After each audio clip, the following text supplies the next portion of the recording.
Imagine, for a moment, that your body has been listening to you for your entire life, not just when you speak out loud, but when you whisper quietly inside your mind, when a passing thought drifts through your awareness, when a sentence forms in the background of your attention and disappears just as quickly as it came.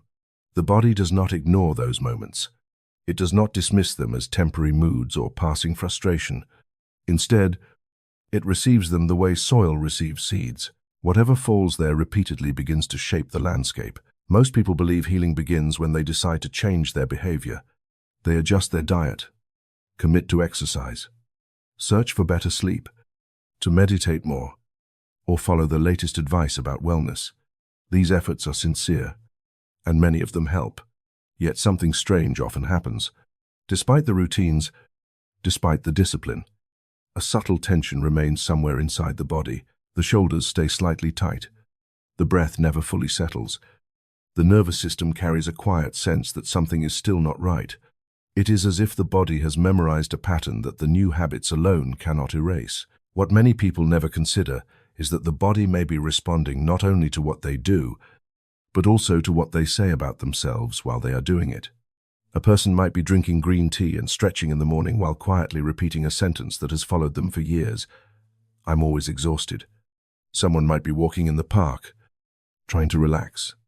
Yet inside their mind a familiar phrase appears, my body is falling apart. Another person might be resting after a long day but thinking, almost automatically, something is wrong with me. These sentences may appear harmless because they are so common, yet the body hears them in a very different way.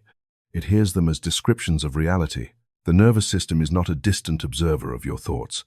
It is deeply intertwined with them. Every phrase you repeat about your body becomes part of the environment in which your biology operates. When the mind consistently describes the body as weak, overwhelmed, or broken, the nervous system quietly prepares for a world in which those descriptions must be true. Hormones shift, muscles tighten, breathing becomes shallow, and over time the body begins to live inside the emotional climate those words create. This process is rarely dramatic. It unfolds slowly, almost invisibly, through repetition. One thought alone does not change much, but the same thought repeated every day, year after year, becomes something else entirely. It becomes familiar. It becomes expected, and eventually it becomes embodied.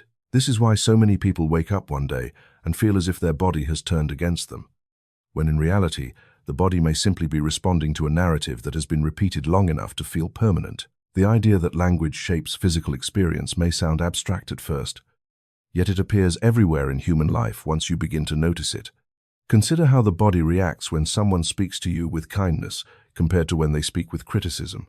The same nervous system, the same muscles, the same breath can shift dramatically depending on the tone and meaning of the words being received. If language spoken by others can change the way your body feels within seconds, imagine what happens when the most consistent voice your body hears is your own.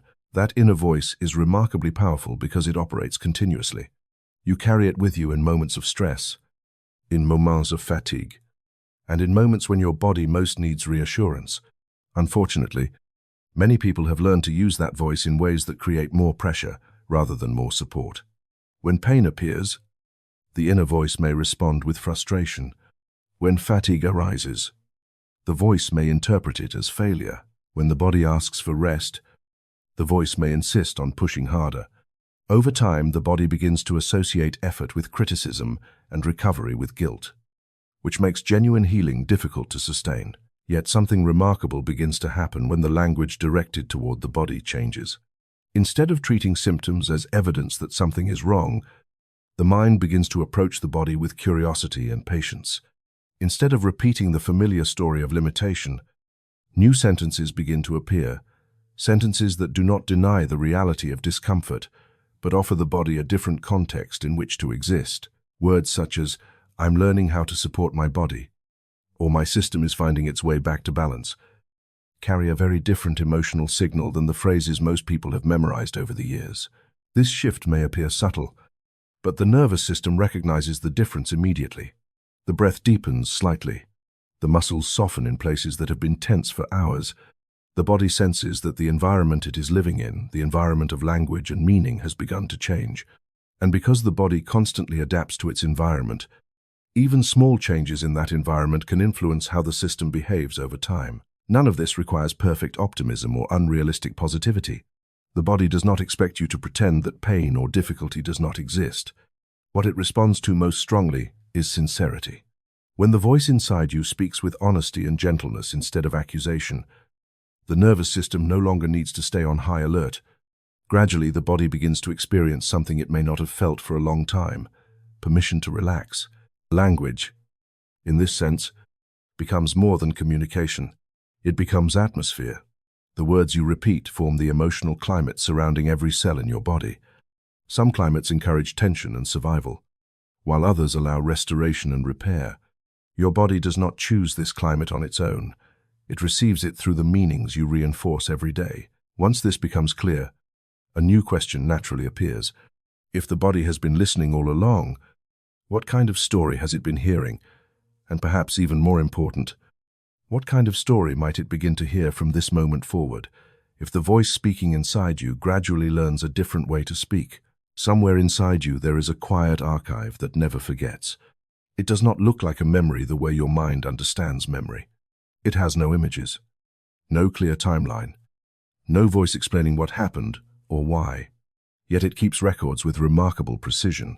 It records the tightening of your shoulders during moments of fear, the shallow rhythm of your breath when you felt overwhelmed, the subtle surge of chemicals that moved through your bloodstream when a familiar thought appeared again and again. Your body does not write these records with words on paper. It writes them with tension, posture, hormonal patterns, and emotional reflexes that slowly become part of how you exist in the world. What makes this archive so powerful is that it listens constantly to the language you use when you describe yourself. Every repeated phrase becomes something more than a thought. It becomes an instruction that travels through the nervous system and settles into the body's internal rhythms. If you have ever noticed how a single memory can instantly change your breathing or your heart rate, then you have already experienced how closely language and biology are connected. The body does not wait for logic to verify whether a thought is accurate or exaggerated. It simply responds to the emotional tone carried within the words. For this reason, the sentences you repeat about your body have a much deeper effect than most people realize. When someone says quietly to themselves, "I'm always exhausted," the body does not interpret that statement as casual commentary.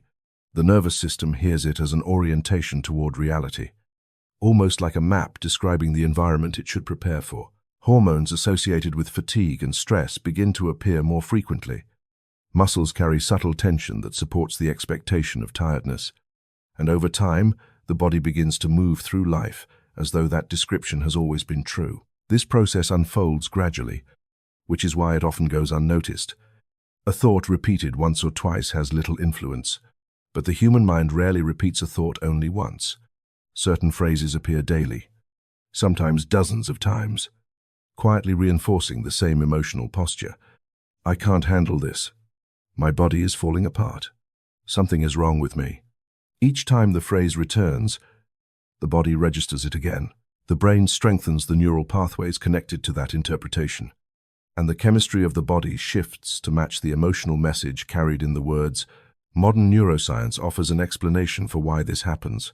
The brain is not a fixed structure that simply reacts to external events.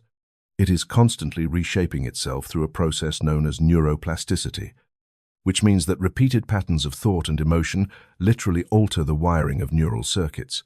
When a thought is paired with a strong feeling and repeated frequently enough, the brain begins to treat that combination as familiar territory. Eventually, the body learns to return to that territory automatically, even when no external situation demands it. Imagine a person who has spent years quietly telling themselves that they are fragile or easily overwhelmed. At first, the phrase may have appeared only during stressful moments, perhaps during a difficult conversation or a challenging period of life. Over time, the phrase becomes a habit. It begins to appear even when nothing dramatic is happening. The body learns to interpret ordinary sensations through the lens of that belief. A small ache becomes proof of weakness. A moment of fatigue becomes evidence that the body cannot cope. Without realizing it, the person begins to live inside a story that the body is faithfully helping to enact. This does not happen because the body is defective or disloyal. On the contrary, the body is extremely loyal to the signals it receives from the mind. It tries to create consistency between what is believed and what is experienced. When the mind repeatedly describes a reality of exhaustion, fragility, or decline, the body gradually organizes itself around that description so that the internal world feels coherent. In this sense, the body behaves less like a machine and more like a responsive ecosystem, constantly adjusting its conditions to match the meaning being assigned to experience. At the same time, this same responsiveness holds an extraordinary possibility. If the body can memorize patterns of tension through repeated language, it can also memorize patterns of recovery. The same nervous system that learned to brace for difficulty can learn to recognize safety again. The same neural circuits that were strengthened by years of discouraging phrases can begin to reorganize when new language appears with enough sincerity and repetition. This is not an instant transformation. The body rarely abandons familiar patterns overnight, especially if those patterns have been reinforced for many years. Yet small changes in language begin to alter the signals moving through the system. When a person begins to say, even tentatively, "My body is learning to recover," the nervous system hears a different orientation. Instead of preparing for inevitable decline, it begins to explore the possibility of restoration. Muscles soften slightly because the body no longer expects constant threat. Breathing deepens because the system senses a shift in how the environment is being interpreted. What matters most in this process is not perfection, but consistency. The body does not demand that every thought be positive or optimistic. Human experience includes fear, doubt, frustration, and fatigue, and the body understands these emotions well. What changes the internal environment is the gradual introduction of language that does not reinforce helplessness. Phrases that acknowledge difficulty while still offering direction carry a different emotional signal. Saying, "This is hard, but my body knows how to find balance," creates a sense of movement rather than stagnation. Over time, the archive within the body begins to collect new entries.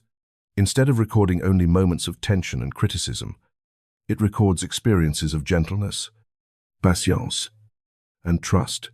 The nervous system notices that the voice it hears most often has begun to speak differently. The body no longer feels as though it is being judged or pushed beyond its limits. It begins to experience cooperation between mind and physiology, a quiet partnership where the signals traveling through the system encourage restoration rather than resistance. This shift reveals something important about the relationship between thought and biology. Your body is not waiting passively for healing to arrive from outside. It is constantly responding to the meaning you assign to your experience. Each phrase you repeat becomes part of the environment in which your cells operate. Some environments teach the body to brace for difficulty, while others allow the system to explore new possibilities. When you begin to notice the language that flows through your mind during ordinary moments, you may discover patterns that have been shaping your physical state for years without your awareness. The realization itself can be surprising. It becomes clear that the story the body has been living may have been written through thousands of small phrases spoken quietly to yourself. And once that realization appears, something subtle changes. The archive inside you continues to listen, but the words it receives from now on no longer have to be the same ones it has been storing all along.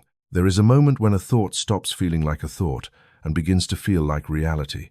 Most people cannot point to the exact day this happens because the shift is rarely dramatic. It occurs quietly through repetition. The same way a path forms in a field after someone walks across the grass again and again until the ground eventually remembers the direction.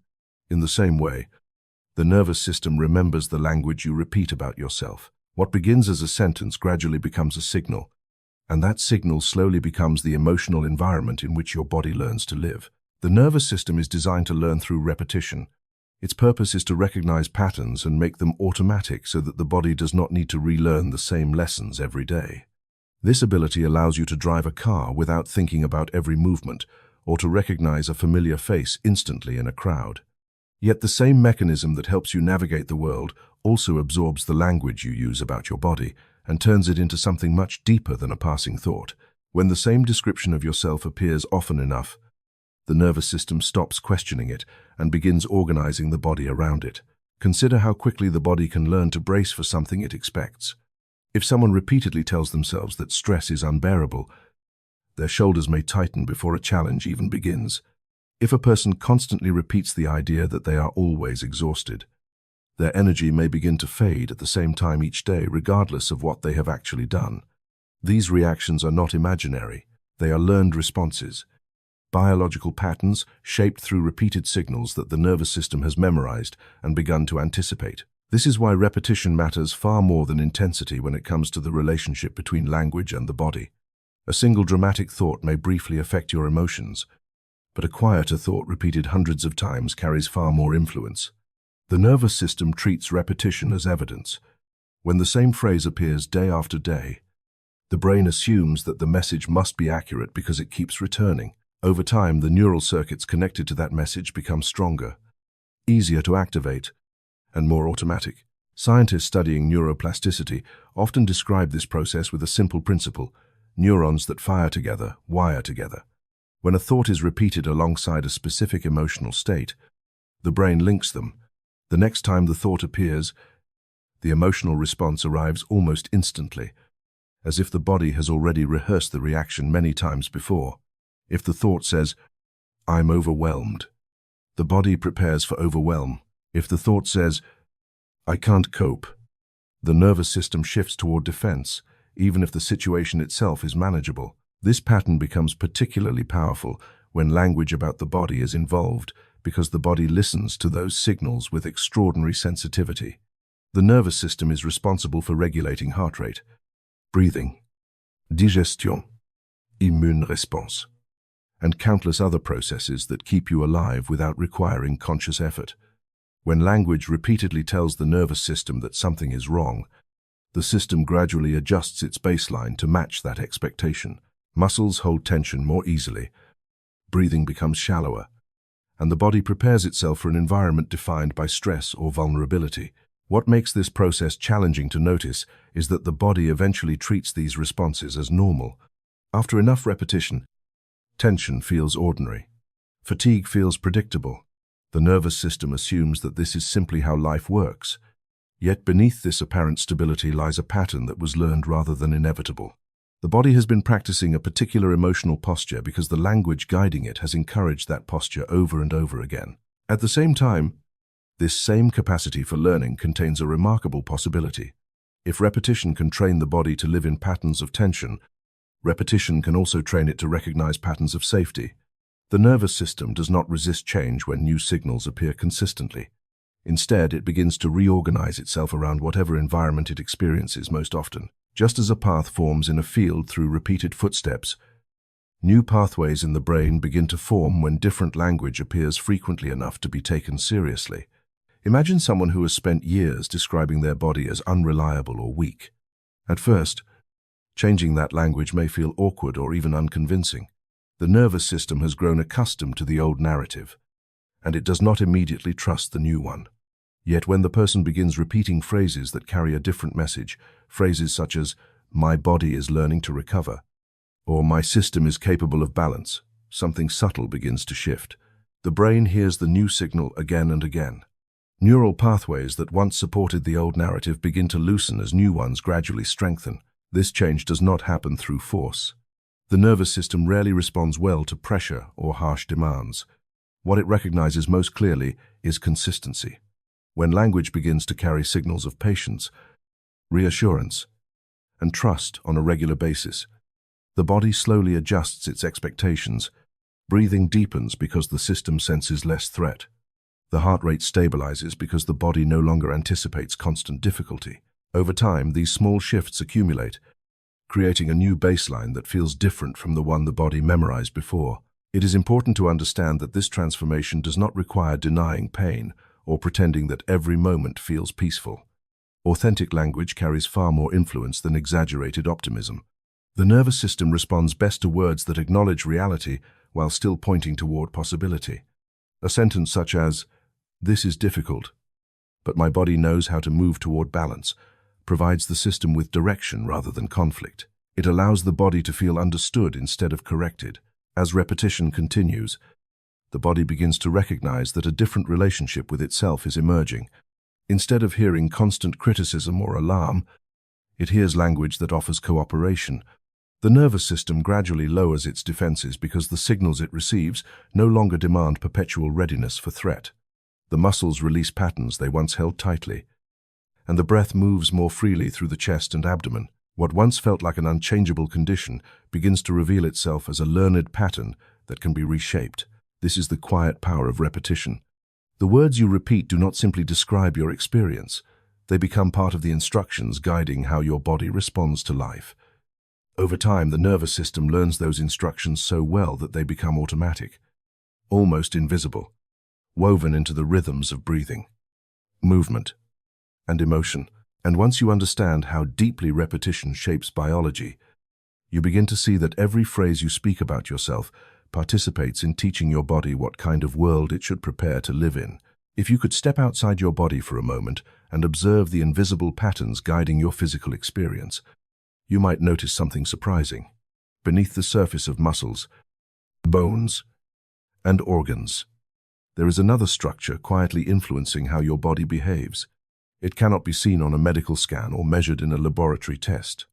Yet it shapes the way your system responds to stress, fatigue, and healing.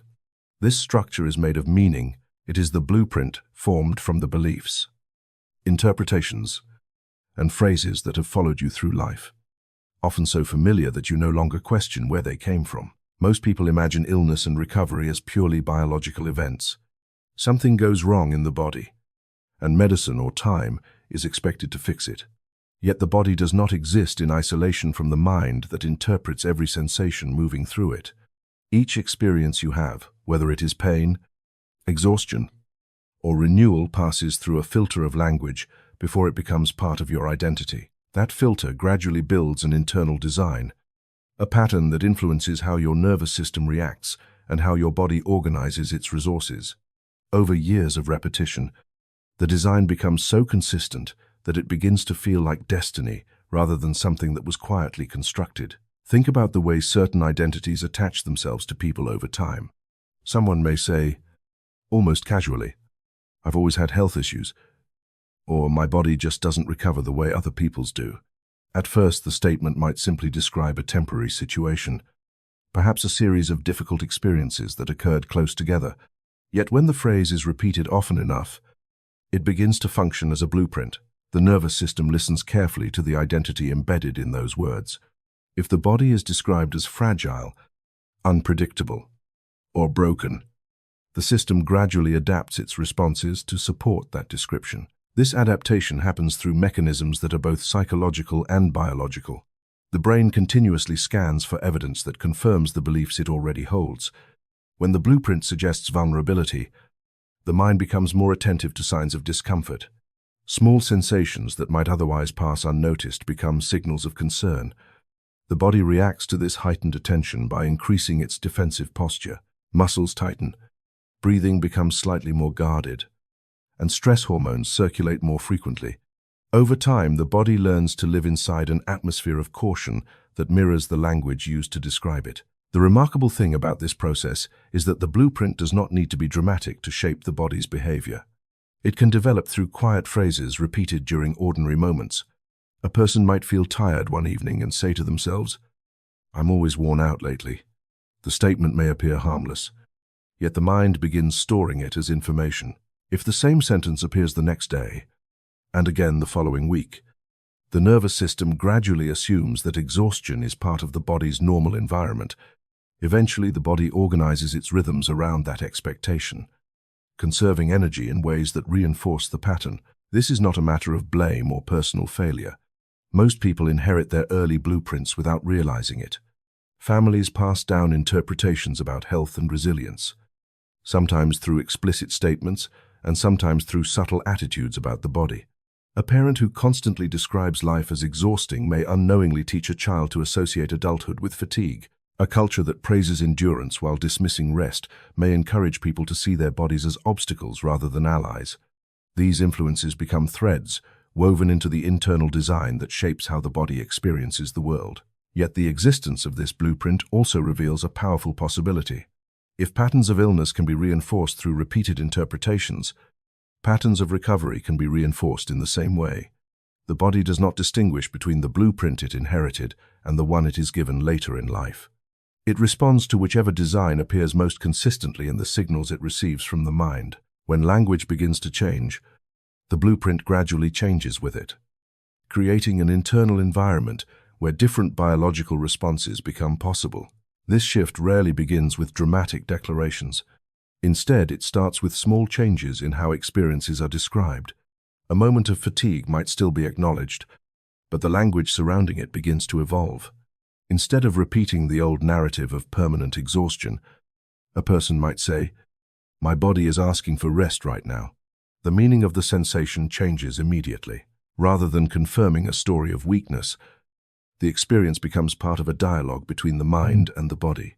The nervous system interprets this new message differently, responding with curiosity rather than alarm. As these changes accumulate, the blueprint guiding the body slowly reorganizes itself. The mind becomes less focused on proving the existence of illness and more attentive to signs of balance returning. Small improvements that might once have been ignored begin to register as evidence that the system is capable of recovery. The nervous system adapts to this shift by relaxing some of the defenses it once considered necessary. Breathing deepens, circulation improves, and the body starts using its energy for restoration instead of constant vigilance. This transformation is rarely visible from the outside in its early stages. To an observer, nothing may appear different at first. The same person wakes up, moves through the same daily routines, and encounters the same challenges. Yet, internally, a new design is forming. The blueprint that once described the body as fragile is gradually being replaced by one that recognizes the body's capacity to repair itself. Each phrase of patience, each interpretation that allows for possibility, becomes another line in the design, guiding the nervous system toward equilibrium. Over time, the body begins to trust this new blueprint because it hears it repeatedly in the language used to describe experience. The nervous system recognizes that the environment it is living in, the environment of meaning and interpretation, has become less threatening and more supportive. This recognition influences everything from hormone levels to immune responses, creating conditions where genuine healing can unfold more easily. What began as a quiet pattern of words gradually becomes a structure shaping how the body responds to life. The blueprint that once directed the system toward tension and defense now begins guiding it toward restoration. And while the body continues to respond to countless factors beyond language alone, the design formed by meaning remains one of the most powerful influences, guiding whether the system braces against the world or begins learning how to recover within it. Some forms of harm arrive loudly. They appear in obvious moments of conflict, in harsh criticism spoken by others, or in situations where pain is impossible to ignore. Yet there is another kind of harm that rarely announces itself with such clarity. It moves quietly through ordinary thoughts, appearing in phrases so familiar that they barely seem worth noticing. These phrases pass through the mind during moments of frustration, fatigue, or disappointment, and because they sound so normal, they are rarely questioned. Over time, however, the body begins to absorb them, and what once seemed like harmless language slowly becomes a pattern that shapes how a person lives inside their own skin. Self-talk often develops long before anyone understands its influence. Children hear the voices around them and gradually learn how to speak to themselves in the same tone. If encouragement is common, the inner voice may carry warmth and patience. But if criticism, pressure, or disappointment dominate the atmosphere, the inner voice often becomes sharp and unforgiving. As the years pass, this internal dialogue becomes so familiar that it feels like part of one's personality rather than something that was learned. A person may not remember when they first began saying certain things about themselves, yet the sentences remain, repeating quietly whenever life becomes difficult. Many of these sentences are spoken casually, sometimes even with humor. Someone might laugh and say, "I'm such a mess." After making a small mistake, another person might sigh and mutter, "Of course my body would react like this." When a headache appears, a moment of fatigue might be met with the familiar phrase, "I'm falling apart lately." None of these statements are usually intended to cause harm. They are simply expressions of frustration that slip out without much thought. Yet the body does not interpret them as temporary exaggerations. The nervous system hears them as descriptions of reality, and over time it begins to organize the body around the message they carry. The effect of this language is subtle but persistent. When the mind repeatedly frames the body as unreliable or defective, the nervous system begins to treat it that way. Muscles remain slightly tense because the system anticipates difficulty. Breathing becomes guarded because the body expects strain. Even the immune response can shift when the environment created by language suggests that something is constantly wrong. What began as a momentary expression of annoyance gradually transforms into an atmosphere of quiet hostility directed toward one's own body. This hostility rarely feels intentional because it develops through habit rather than malice. People often believe that criticizing themselves will push them toward improvement. The inner voice adopts a tone that resembles a demanding coach, insisting that harsh words will somehow motivate better results. Yet the body does not respond well to this strategy. Instead of inspiring resilience, constant criticism tends to create tension and fatigue. The nervous system interprets the tone as a signal that the environment is unsafe. And when safety disappears, the body shifts its priority toward protection rather than healing. Imagine the difference between two ways of speaking to someone who is already struggling. If a friend were exhausted or in pain, most people would instinctively respond with understanding. They might say something like, "You've been through a lot. It makes sense that you're tired. Let's give you time to recover." The tone carries reassurance, and the person hearing those words often feels their shoulders drop slightly as tension releases. Now imagine replacing that kindness with criticism. Instead of patience, the friend hears, "You're always like this. Why can't you handle things better?" The body reacts immediately. Muscles tighten, breathing shortens, and the sense of safety disappears. What many people fail to notice is that they often speak to themselves in the second way while believing they deserve the first. The inner voice becomes harsher than anything they would ever say to someone they care about. When fatigue appears, the voice may respond with impatience rather than understanding. When pain surfaces, the voice may interpret it as failure. Over time, the body begins to expect this pattern, preparing for criticism whenever a difficulty arises. Instead of receiving support from the mind, the body learns to brace itself against the very voice that should offer reassurance. The consequences of this pattern extend beyond emotional discomfort. The nervous system is deeply influenced by tone and meaning, especially when they originate from within. A harsh internal voice keeps the body in a state of mild defense, a condition where stress hormones remain slightly elevated and recovery becomes more difficult. The body cannot fully relax when it anticipates judgment from the mind. Even moments of rest become uneasy because the inner dialogue continues repeating the same criticisms that created the tension in the first place. Yet the most striking aspect of this pattern is how invisible it can become. Because the phrases are repeated so often, they begin to feel ordinary. A person may not realize how frequently they speak to themselves in ways that reinforce struggle. The language blends into the background of everyday life, quietly reinforcing the idea that the body is flawed or unreliable. Meanwhile, the nervous system continues responding to those signals, adjusting its chemistry and posture in ways that mirror the emotional environment created by the words the moment awareness appears. However, something begins to change. When a person starts noticing the phrases they use during moments of stress, the pattern becomes easier to interrupt. The realization itself can feel surprising. Words that once seemed harmless suddenly reveal their influence on how the body feels. Instead of accepting the inner voice automatically, the mind gains the ability to pause and consider whether the message being repeated is truly helpful. This pause opens the door to a different relationship with the body. The goal is not to force unrealistic positivity or deny the reality of discomfort. Rather, it involves shifting the tone from hostility to cooperation. When the body is tired, the language might acknowledge the fatigue while still offering respect for the effort being made. When pain appears, the words might express curiosity instead of condemnation. Each time the tone changes, the nervous system receives a new signal, suggesting that the environment inside the mind has become less threatening. Over time, this change in language begins to influence the body in ways that are both subtle and profound. Muscles soften because the body no longer expects constant judgment.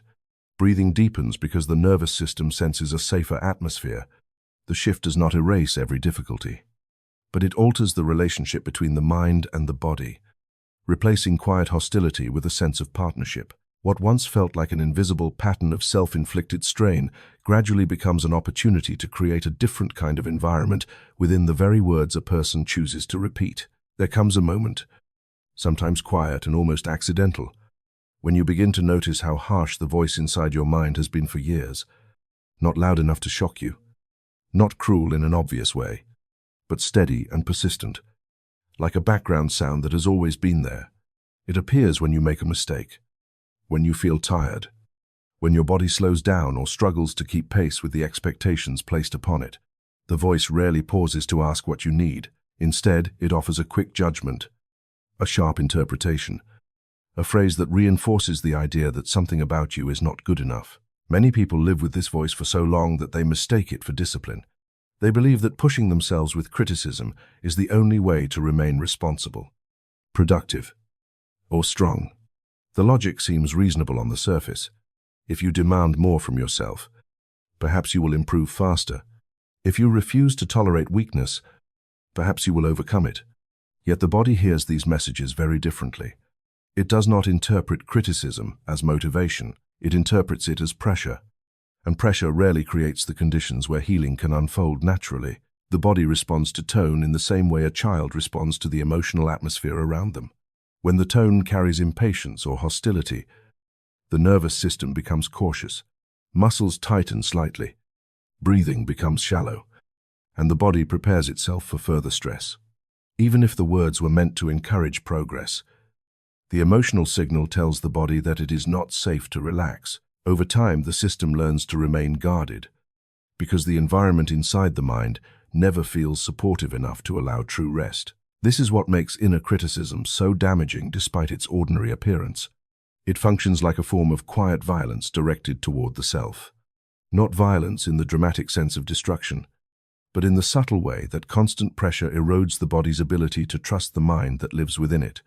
Each critical thought becomes a small signal of rejection, reminding the body that it is valued only when it performs perfectly. And because perfection is impossible, the nervous system rarely receives the message that it can finally stop defending itself. Replacing this pattern does not mean ignoring difficulties or pretending that everything feels fine. Honest kindness is very different from forced positivity. It does not deny pain, fatigue, or frustration. Instead, it acknowledges those experiences without turning them into accusations. Honest kindness speaks to the body with the same respect that you might offer to someone who is doing their best under difficult circumstances. The tone carries patience rather than judgment, and the body recognizes the difference immediately. Imagine how your body might react if, instead of responding to fatigue with irritation, you approach the sensation with curiosity. Instead of thinking, "Why can't I handle this?"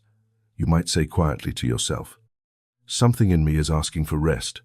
The words describe the same physical experience, yet the emotional environment changes completely. The nervous system no longer feels attacked. Instead, it senses that the mind is willing to listen. This shift may appear small from the outside, but internally, it changes the direction of the conversation between mind and body. Kindness in this context does not mean lowering expectations or abandoning responsibility. Rather, it creates the conditions where genuine improvement becomes possible. When the body feels supported rather than criticized, it can release some of the defensive tension it has been holding. Breathing deepens because the system no longer anticipates constant judgment. Muscles soften because the environment inside the mind feels less threatening. In this calmer state, the body is able to direct its energy toward repair instead of protection. For many people, the most difficult part of this transition is learning to trust a kinder voice after years of criticism. At first, the new language may feel unfamiliar or even uncomfortable. The mind may question whether kindness will make you complacent or weak. Yet the nervous system does not interpret kindness as weakness. It interprets it as safety. And safety is precisely the condition required for recovery and balance. The body has always been responsive to the emotional climate surrounding it. When that climate changes, the system gradually adjusts. Developing honest kindness begins with attention. You start noticing the moments when the inner voice becomes sharp or impatient. Instead of accepting the criticism automatically, you pause long enough to recognize the tone. That recognition alone creates space for a different response. You may not replace the old pattern instantly, but each time you interrupt it with a gentler phrase, the nervous system receives a new signal. Over time, those signals accumulate, gradually reshaping the emotional environment inside your mind. This process is similar to learning a new language. At first, the words require effort and conscious attention. The familiar phrases of criticism appear automatically because they have been practiced for years. Yet every time you choose a kinder interpretation, you strengthen a new pathway. The brain begins to associate difficulty with patience rather than hostility. The body learns that discomfort does not have to trigger rejection. Slowly, the conversation between mind and body evolves into something more cooperative. Honest kindness also changes the way you interpret setbacks. Instead of seeing them as proof that something is wrong with you, they become information about what the body might need. A moment of fatigue might suggest that your system has been working hard. A flare of tension might reveal that stress has been building unnoticed. When these experiences are met with understanding instead of accusation, the body feels less pressure to hide its signals. It becomes easier to notice what is happening before the discomfort grows into something larger. As this new pattern develops, the body gradually begins to trust the mind that speaks to it. The nervous system no longer braces automatically against the voice inside. Instead, it recognizes that the language guiding it has become more patient and respectful. This trust allows the body to relax into a state where healing processes can operate more freely. Circulation improves, breathing steadies, and the internal systems responsible for repair begin working with less resistance. The transformation rarely happens overnight. Yet the direction becomes clear once kindness replaces criticism. Each gentle phrase tells the body that it is no longer living in an environment of constant pressure. The mind becomes less like an unforgiving supervisor and more like a steady companion willing to support the body through whatever it is experiencing. And in that quieter atmosphere, the relationship between language and biology begins to shift towards something far more cooperative than the pattern that once existed. At some point in life, usually during a moment of exhaustion or quiet reflection, people begin to notice something unexpected about the voice that lives inside them. It is always there, speaking softly in the background of every experience, interpreting what happens, explaining what things mean, deciding whether something is acceptable or disappointing. For years, that voice may have sounded like guidance, something useful and practical that keeps life organized. Yet when attention finally turns toward the tone of that voice, many discover that it has not been guiding as gently as they once believed. It has been correcting, criticizing, evaluating every movement of the body with a sharpness that slowly becomes exhausting to carry. This discovery rarely happens in dramatic fashion. It often appears during a quiet moment when the body is already tired. Perhaps you wake up feeling heavy and the first thought that surfaces is not understanding but accusation, a sentence suggesting that something is wrong with you for feeling the way you do. Perhaps a small mistake occurs during the day and the inner response is immediate and unforgiving, as if the mind has learned to scold before it even understands what happened. Over time, this pattern becomes so normal that it feels almost automatic, as though the mind believes harshness is necessary to keep everything under control. Yet the body hears that tone in a very different way. The nervous system does not interpret scolding as discipline or responsibility. It interprets it as pressure. Every time the inner voice sharpens, the body subtly tightens in response. The shoulders lift. The chest becomes guarded.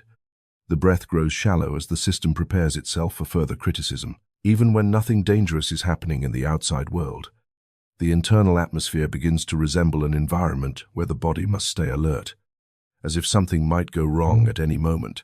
This constant readiness is exhausting because the nervous system was never designed to live permanently in a state of correction.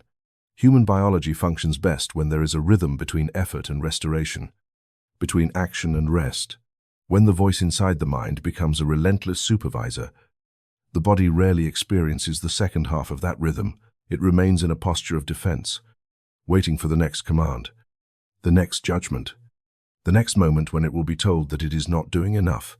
What many people never realize is that another voice exists beneath the one that criticizes. It is quieter and often overlooked because it does not shout.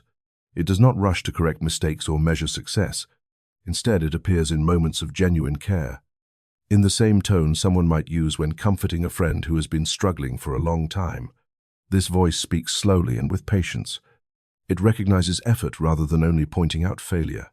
Most importantly, it offers the body a sense of presence rather than pressure. When this softer voice begins to appear, something subtle changes inside the nervous system. The body recognizes the difference immediately. Muscles that were preparing for criticism begin to relax because the expected tension does not arrive. Breathing deepens slightly as the system senses that it no longer needs to brace against the next wave of judgment. The shift may feel small at first, almost fragile, yet the body responds to it with remarkable sensitivity. Learning to listen to this healing voice often requires unlearning years of habit. For people who have been raised in environments where productivity, toughness, or emotional restraint were praised above all else, kindness toward oneself can feel unfamiliar. The mind may interpret gentleness as weakness or believe that compassion will lead to laziness. Yet the nervous system understands something the critical voice often forgets. Healing occurs most easily when the body feels safe. Safety is not only determined by the outside world, it is also shaped by the emotional signals coming from within. When the inner voice becomes calmer and more understanding, the nervous system interprets that tone as permission to relax its defenses.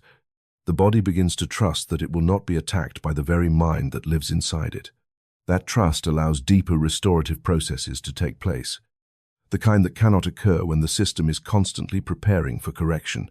One of the simplest ways to invite this voice forward is to imagine how you would speak to someone you deeply care about if they were in the same situation you are facing. Most people instinctively know how to respond with patience when another person is overwhelmed. They offer reassurance, acknowledge the difficulty, and remind the person that it is acceptable to slow down for a moment.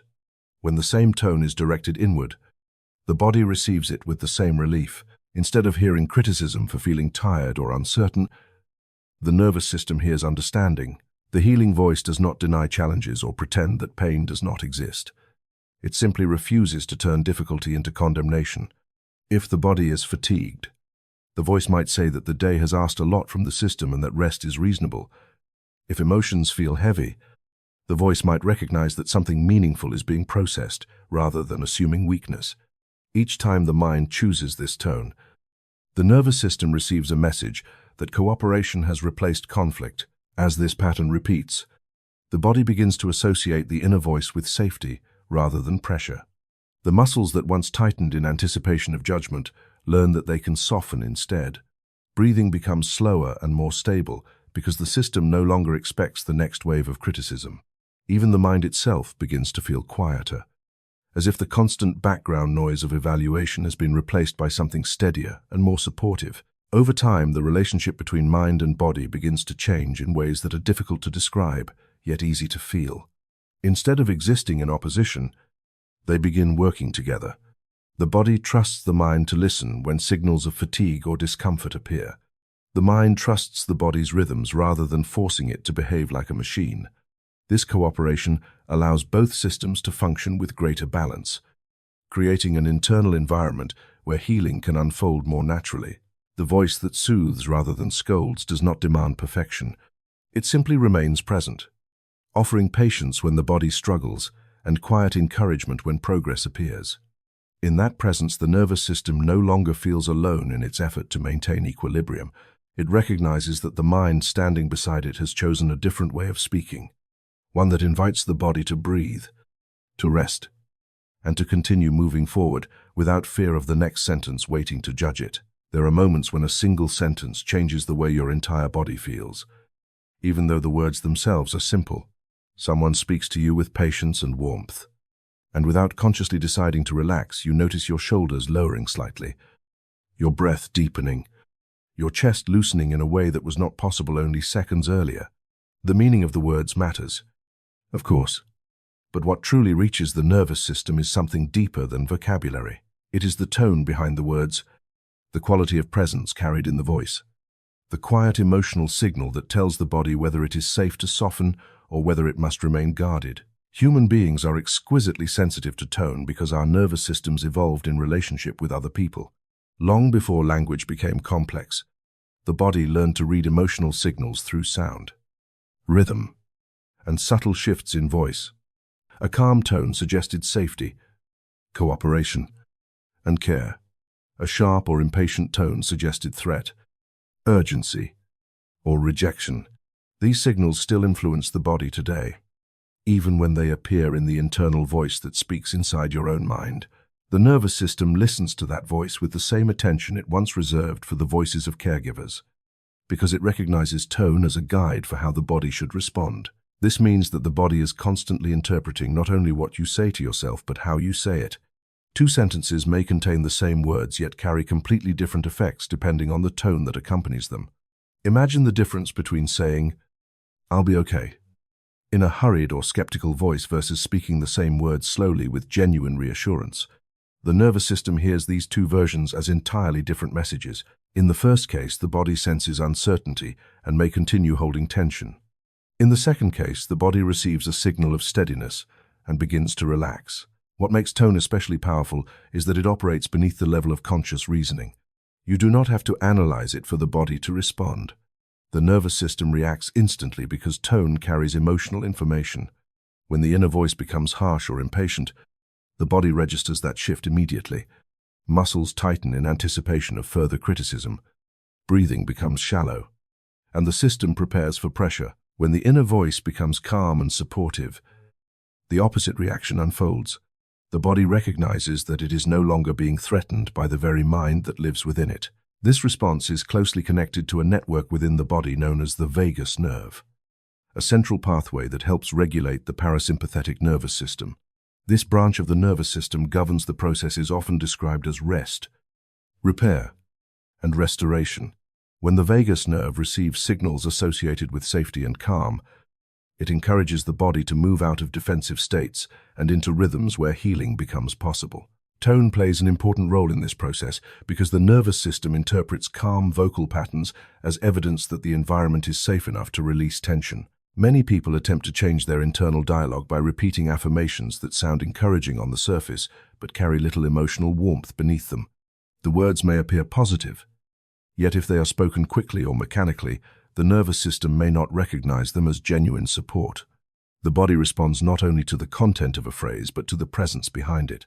If the inner voice sounds distant or forced, the message does not reach the deeper systems responsible for regulation. Presence is what transforms language into medicine. Presence means speaking to yourself with the same attention you would offer someone who truly matters to you. It means slowing down enough to feel the tone of your own words, rather than rushing through them as if they were tasks to complete.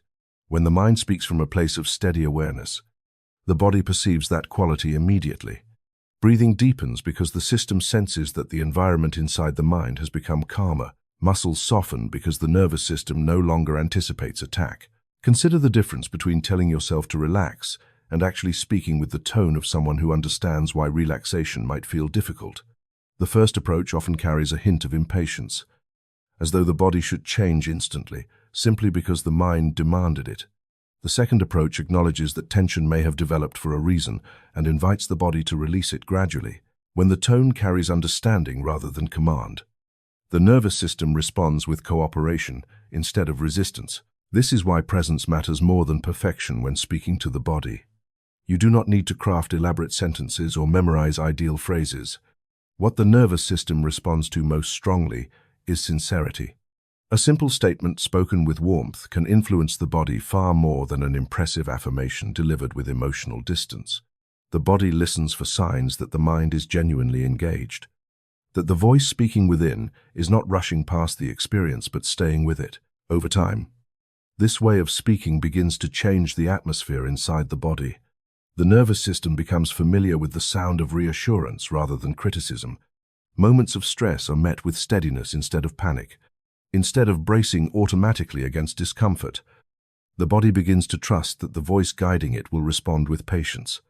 This trust allows the system to shift more easily into states where restoration can take place. The change is not always dramatic, and it does not erase every challenge.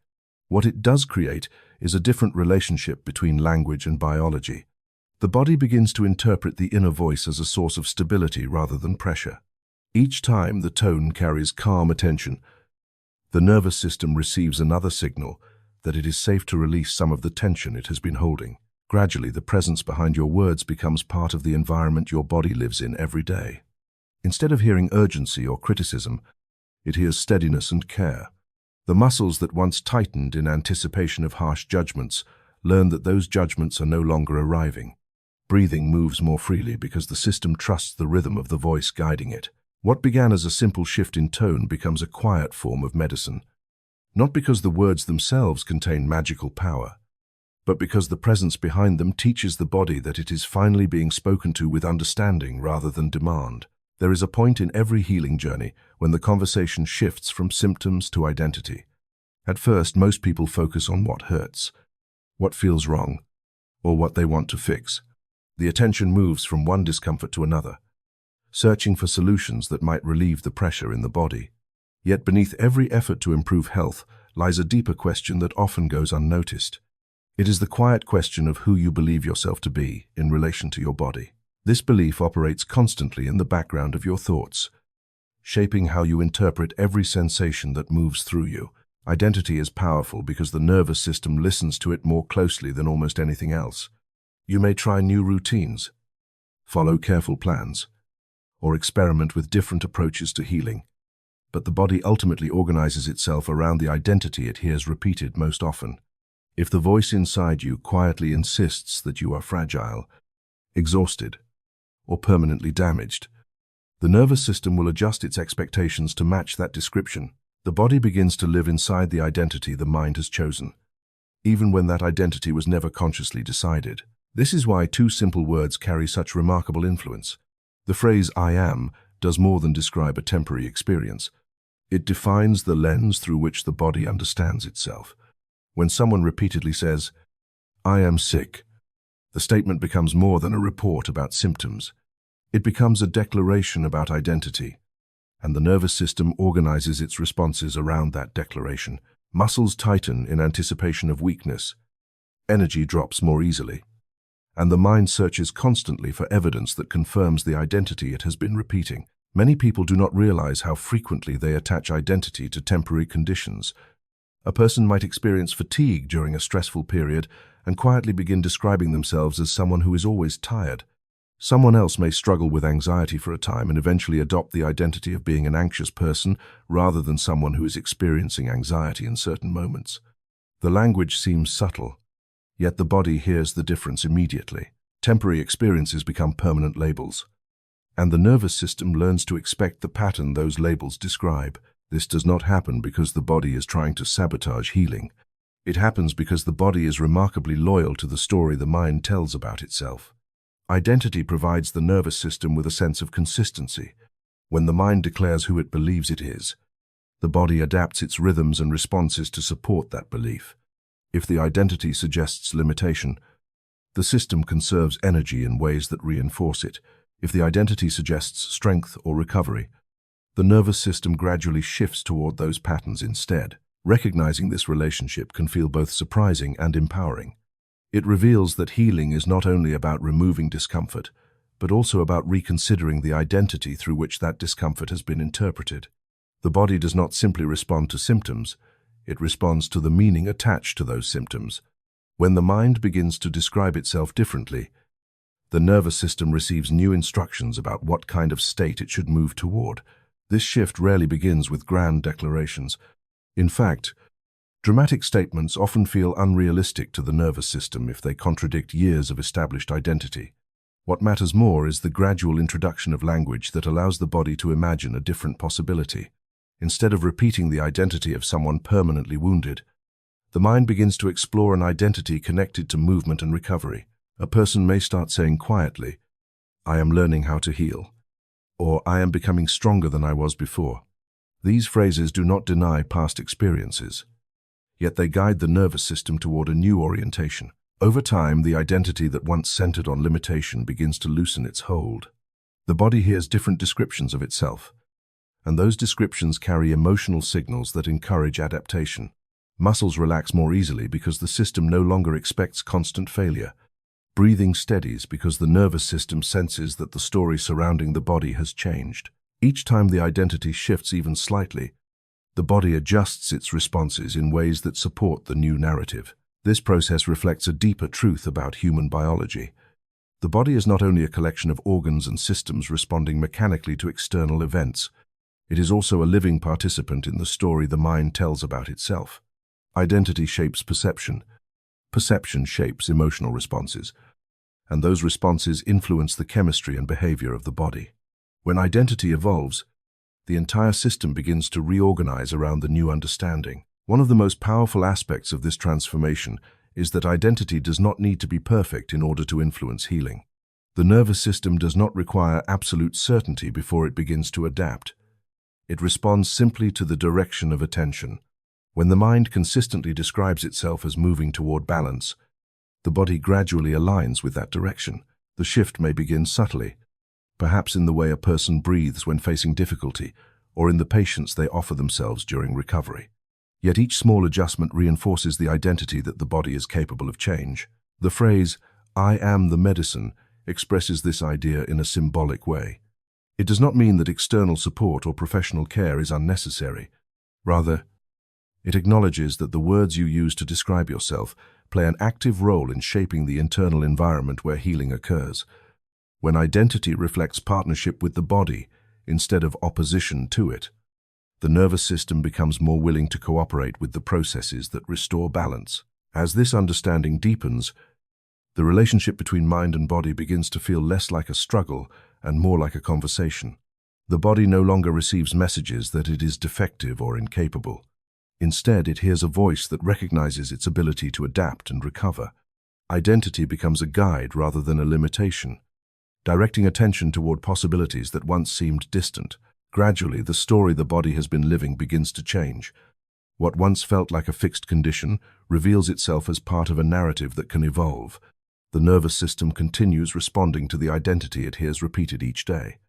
Yet now that identity carries a different message, instead of reinforcing the idea that something is permanently wrong, it points toward the quiet understanding that healing is not only something you pursue, but also something that emerges from the way you choose to see yourself within the story your body is living. At some point in life, almost everyone begins to carry a name that was never truly theirs.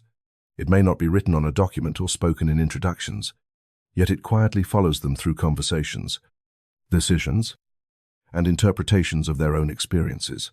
This name is not the one given at birth. It is the label that gradually forms through repeated descriptions of who someone believes they are. Sometimes the label is subtle, a quiet phrase that slips into everyday thoughts. Other times it becomes so familiar that the person no longer notices they are carrying it at all. Labels form slowly because the mind is always trying to organize experience into simple identities. When certain events repeat themselves, the brain begins searching for an explanation that makes the pattern understandable. If someone struggles with anxiety during a stressful period, the mind may begin to say, "I am an anxious person." If the body becomes fatigued after years of pressure, the label, "I am always tired," can quietly take root. At first, these phrases seem like temporary descriptions. Yet when they are repeated often enough, they stop describing experience and start defining the self. Once a label attaches itself to identity, the nervous system begins responding to it as though it were an objective truth. The body organizes its reactions around the story embedded in that label. Someone who believes they are fragile may unconsciously move through the world with caution, anticipating weakness before it even appears. A person who carries the label of being chronically overwhelmed may feel tension building long before a situation becomes difficult. The nervous system listens to identity because identity tells the body what kind of environment it should expect. The problem is that many of these labels were never consciously chosen. They were often absorbed during moments when a person was vulnerable, confused, or simply repeating something they heard from someone else. A teacher might have once said that a child was too sensitive, and years later the phrase still echoes in the way that person interprets their emotions.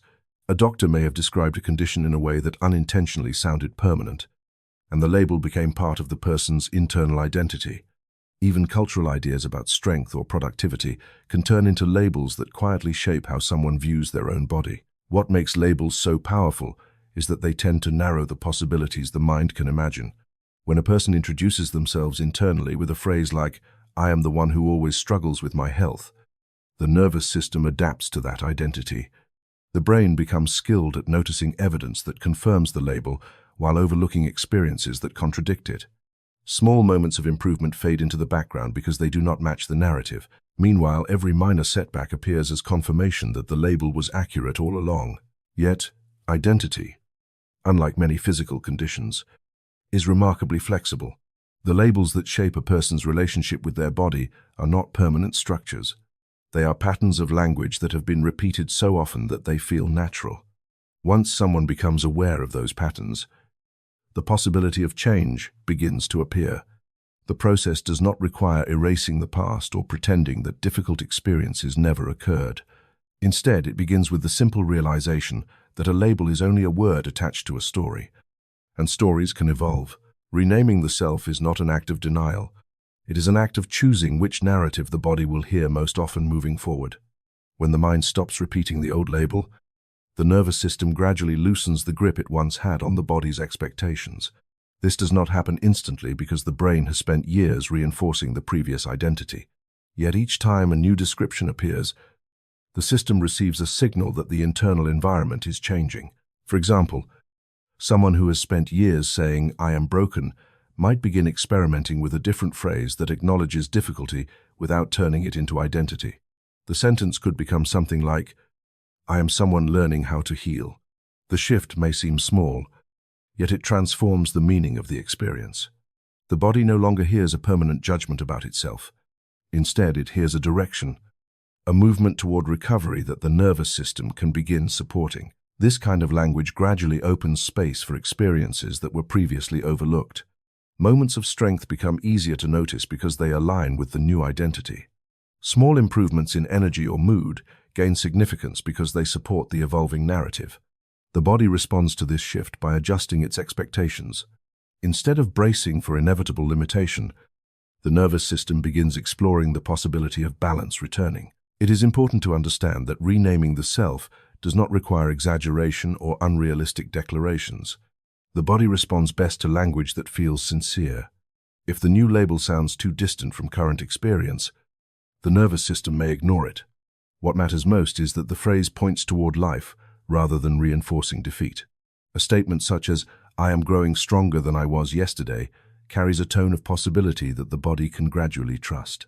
As the new identity becomes more familiar, the relationship between mind and body begins to change. The nervous system no longer organizes itself around a label of limitation. Instead, it begins adapting to a narrative that allows recovery and resilience to exist. Breathing deepens because the system senses less threat. Muscles release tension more easily because the body is no longer preparing for constant struggle. Each moment of cooperation between language and biology strengthens the new identity being practiced. This transformation often feels subtle in the beginning. A person may still experience difficult days or moments of doubt, yet the internal dialogue surrounding those moments becomes different. Instead of confirming the old label, the mind responds with language that encourages patience and curiosity.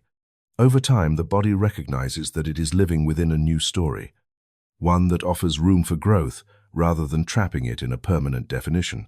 The power of renaming the self lies in the recognition that identity is not fixed.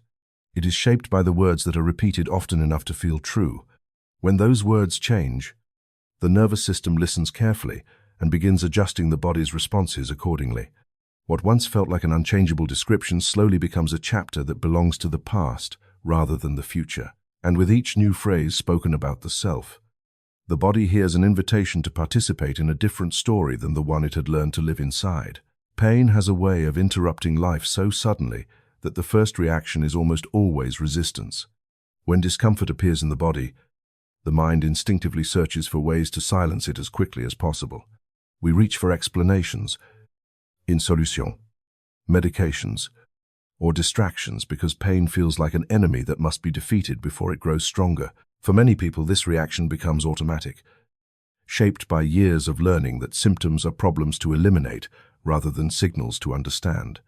Yet the body rarely produces pain without reason. Beneath the surface of every symptom lies a message waiting to be noticed, a form of communication that the nervous system uses when something within the system needs attention. The body speaks in sensations long before the mind translates those sensations into language. A tightening in the chest may appear before a person consciously realizes they are overwhelmed. A dull ache in the shoulders may arrive after days of carrying stress without pause. Digestive discomfort might emerge when emotions have been pushed aside for too long. These experiences are not random failures of the body. They are attempts by the nervous system to bring awareness to something that has been overlooked. Pain becomes the language through which the body asks for a different response. The difficulty is that most people have been taught to interpret pain only as a sign that something has gone wrong. While this interpretation is sometimes accurate, it often hides a deeper layer of meaning. The body does not simply malfunction without context.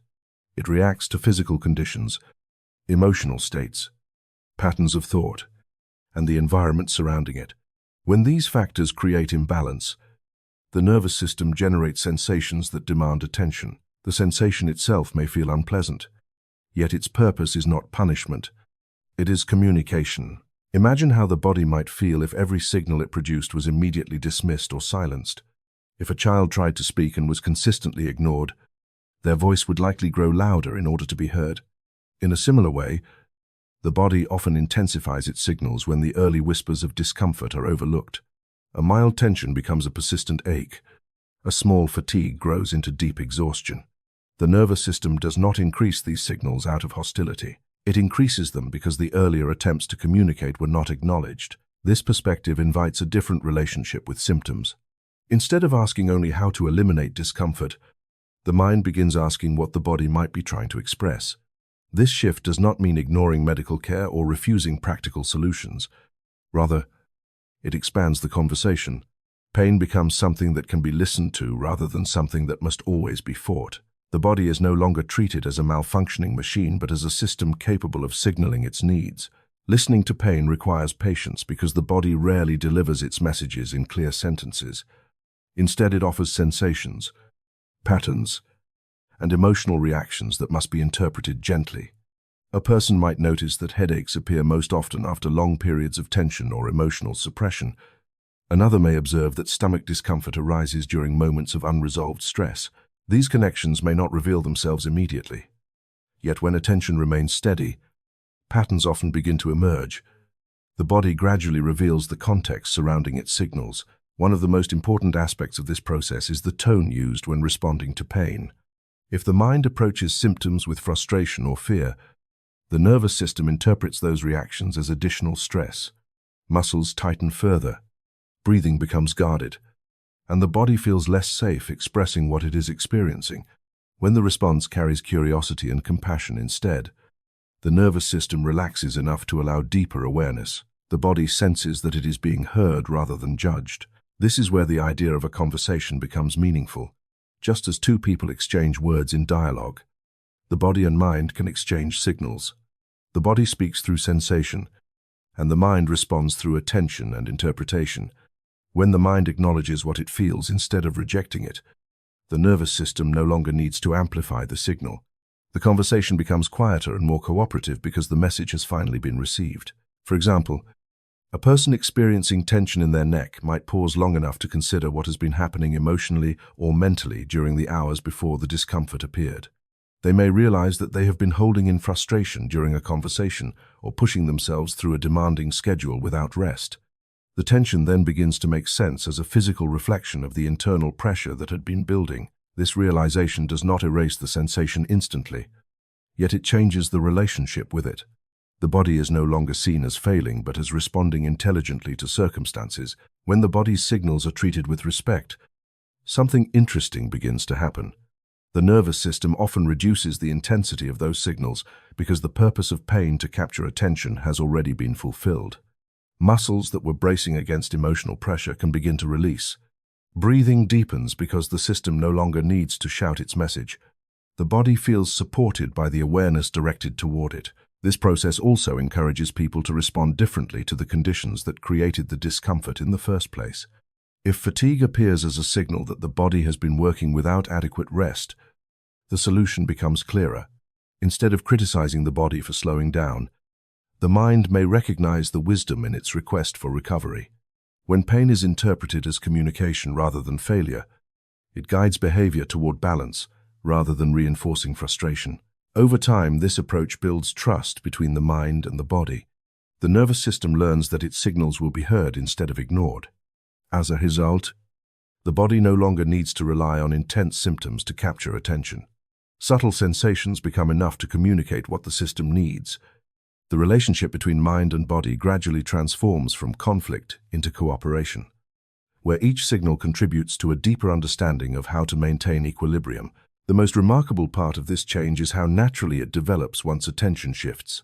The body has always been speaking through its sensations. The difference now lies in the willingness to listen without immediate judgment. Pain remains uncomfortable, Yet it is no longer treated as an enemy that must be silenced at all costs. It becomes a messenger carrying information about the inner environment of the body, a signal pointing toward areas where care, rest, or emotional expression may be needed. And in that ongoing dialogue, the body continues to communicate in the only language it has ever known. For most of your life, you were probably taught without anyone explicitly saying it that the body should behave like a machine. When something hurts, fix it. When something slows down, push it. When discomfort appears, ignore it long enough to keep moving. This idea seems practical on the surface, and in certain situations it may even appear necessary. Yet over time, it quietly creates a relationship with the body that is built almost entirely on resistance. The body signals something, and the mind immediately tries to override it. The body slows down, and the mind demands more effort. The body tightens in stress, and the mind insists that everything must continue as if nothing is happening. You may recognize this pattern if you pay attention to how quickly resistance appears the moment discomfort enters awareness. A headache arrives, and the first thought may be frustration. Fatigue emerges, and the mind begins negotiating how to push through it. Emotional tension appears in the chest or stomach, and the instinct is often to distract yourself until the sensation fades. None of these reactions are unusual. In fact, they are so common that most people never question them. Yet the body experiences this constant resistance as a kind of internal noise that interrupts its ability to communicate clearly. Imagine trying to speak to someone who interrupts every sentence you begin. Eventually, you might raise your voice, repeat yourself, or stop trying altogether because the conversation never reaches understanding. The body faces something similar when its signals are consistently met with resistance. Sensations become louder because the earlier signals were dismissed. Tension deepens because the system is attempting to keep attention focused on something that still has not been acknowledged. What began as a subtle message gradually grows into something much harder to ignore. This is why the shift from resistance to listening is so powerful in the process of healing. Listening does not mean agreeing with every sensation or assuming that every discomfort must dominate your day. It means allowing the body a moment to express what it is experiencing before rushing to silence it. Listening begins with a simple pause, a willingness to notice what the body is communicating without immediately trying to control the outcome. When you pause in this way, something interesting begins to happen. Sensations that once felt overwhelming often become easier to observe. Instead of reacting instantly with tension or fear, the mind creates space for awareness. You might notice how a sensation moves, where it begins, how it changes when breathing slows. This attention does not eliminate discomfort immediately, yet it changes the atmosphere surrounding it. The nervous system senses that the body is no longer being forced into silence. One of the reasons listening works so effectively is that the nervous system is deeply responsive to attention. When the mind directs calm awareness toward a sensation, the body interprets that attention as safety rather than threat. Muscles that were bracing against stress begin to soften. Breathing becomes less restricted because the system no longer anticipates conflict. The body recognizes that the mind is cooperating instead of demanding immediate correction. Many people discover that the act of listening reveals information they had never considered before. A persistent tightness in the shoulders might reveal how long tension has been carried without rest. A sensation in the stomach might reflect emotional pressure that has not been expressed openly. Even fatigue can reveal the body's request for recovery after periods of sustained effort. These insights rarely appear when the mind is fighting the sensation. Because resistance narrows attention rather than expanding it, listening also transforms the emotional tone surrounding physical discomfort. When pain is met with frustration, the nervous system adds another layer of stress on top of the original sensation. The body not only experiences the discomfort itself, but also reacts to the mind's resistance toward it. This combination often intensifies symptoms because the system interprets the emotional reaction as another signal of danger. When the response becomes patient and curious instead, the nervous system begins shifting out of defensive patterns. This shift does not require perfect calm or endless meditation. It begins with small moments of awareness throughout the day. Perhaps you notice your breathing becoming shallow during a stressful conversation and allow yourself a few slower breaths. Perhaps you recognize that fatigue appearing late in the afternoon is not laziness, but a signal that your body has been working steadily for hours. Each time you acknowledge these signals instead of resisting them, You strengthen the relationship between attention and balance. Over time, the body learns that it does not need to escalate its signals in order to be heard. Subtle sensations become enough to communicate what the system needs. Instead of waiting until discomfort becomes severe, the mind begins responding earlier. When the signals are still gentle, the result is often a more stable rhythm in the nervous system, because the body is no longer forced to raise its voice in order to gain attention. Another important aspect of listening is the way it restores trust between the mind and the body. Many people live with the quiet belief that their body is unreliable or difficult to manage. Years of discomfort may have created the impression that the body is working against them. When listening becomes part of daily awareness, that belief begins to soften.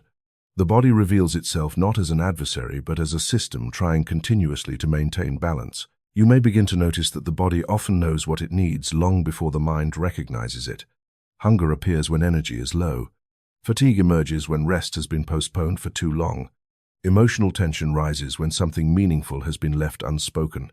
These signals are not interruptions of life, but guidance that helps the system remain stable. When they are acknowledged instead of resisted, the body feels supported rather than ignored. Gradually, the relationship between mind and body becomes less like a struggle and more like a partnership. The body continues to speak through sensations, and the mind learns to respond with awareness instead of impatience.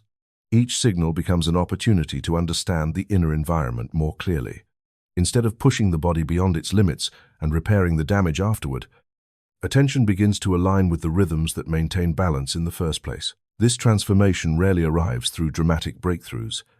It unfolds quietly through repeated moments of noticing, pausing, and responding differently to the body's signals. Resistance loses its grip as listening becomes more familiar. The nervous system settles into patterns where communication flows more easily, and the body no longer needs to struggle for attention. In that space of awareness, the voice of the body becomes clearer than it has ever been, not because it changed its language, but because the mind finally allowed itself to hear what had always been there. There is a quiet law operating inside you that very few people ever stop to examine carefully. The body tends to move in the direction of what the mind repeats with conviction, not occasionally, not in dramatic moments only, but in the slow rhythm of daily language that runs almost unnoticed beneath conscious awareness. Every phrase that begins with "I am," every description you attach to your condition, every quiet assumption you speak about your body begins shaping the expectations of the nervous system. Over time, those expectations influence how the body organizes energy, tension, recovery, and even resilience. You may think that the body responds only to physical actions, to food, exercise, rest, and environmental conditions. And of course, those factors matter. Yet beneath them, there is another influence that quietly organizes how the body interprets experience. That influence is belief expressed through language. The words you speak about your body do not merely describe what you observe.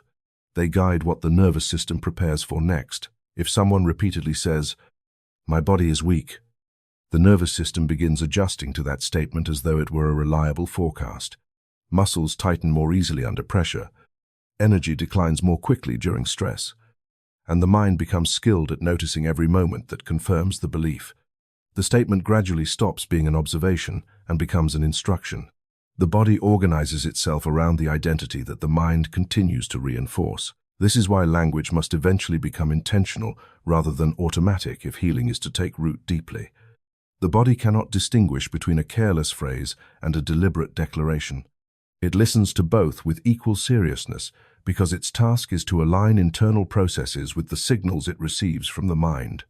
If those signals repeatedly emphasize limitation, the system adapts to that narrative. If the signals begin pointing toward recovery and balance, the body gradually shifts its orientation in that direction.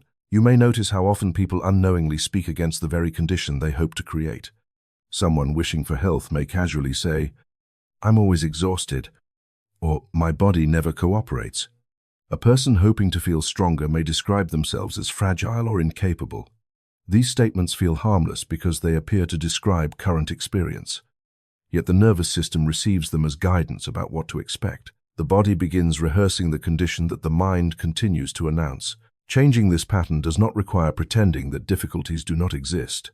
Denial rarely convinces the nervous system because the body recognizes when language feels artificial. What matters is learning to speak in a way that points the body toward the direction you genuinely want it to move. Instead of repeating a description of limitation, the mind begins choosing language that supports possibility and growth. For example, a person experiencing fatigue might shift from saying, "I'm always tired," to something that acknowledges the current moment without defining the future. The phrase could become, "My body is learning to restore its energy." The difference may appear subtle, yet the nervous system hears a completely different message. Instead of receiving confirmation that exhaustion is permanent, the body receives a signal that restoration is underway. This is the essence of speaking what you want the body to believe. The words you repeat become the atmosphere in which your biology operates. When the atmosphere carries the expectation of healing, the nervous system gradually reorganizes around that expectation. Breathing becomes more relaxed because the body no longer anticipates constant strain. Muscles soften more easily because the system senses that the environment within the mind is shifting. The power of this process lies not in dramatic declarations but in steady repetition. The nervous system learns through patterns. If supportive language appears once or twice and then disappears beneath familiar criticism, the body continues following the older pattern because it has been reinforced more consistently. When the new language becomes part of daily conversation with yourself, the system begins adjusting its expectations accordingly. Imagine how a child learns language by hearing certain phrases repeated every day. Eventually, those phrases become natural, almost automatic. The same principle operates within your nervous system. When you consistently speak to your body with words that affirm strength, resilience, and recovery, those descriptions become familiar signals that guide biological responses. Over time, the body begins to trust the narrative it hears most often. This does not mean that every challenge disappears instantly. The body continues responding to many influences, including physical conditions and environmental pressures. Yet language shapes the emotional and neurological context in which those conditions are experienced. When the internal dialogue supports healing rather than undermining it, the body approaches difficulty with a different posture. Instead of bracing for failure, the system moves toward adaptation. One of the most important aspects of this practice is the tone carried within the words themselves. If language is spoken with impatience or skepticism, the nervous system senses the conflict and remains guarded. When the words are delivered with genuine presence and steadiness, the body interprets them as signals of safety. The tone becomes part of the message, reinforcing the belief that the body is supported rather than criticized. Over time, something remarkable begins to happen. The phrases you once practiced intentionally start to feel natural. The identity of someone who is moving toward healing replaces the identity that once centered on limitation. The nervous system reorganizes around this identity, adjusting patterns of tension, breathing, and emotional response in ways that support the new narrative. You may notice that your attention begins shifting as well. Instead of constantly scanning for signs that something is wrong, the mind becomes more aware of moments when the body feels stable or balanced. These moments, once overlooked, gain significance because they align with the language you have been practicing. The nervous system reinforces them, gradually strengthening the conditions that support well-being. This is the quiet influence of intentional language. Words become more than descriptions of experience. They become signals that guide how the body interprets its own potential for change.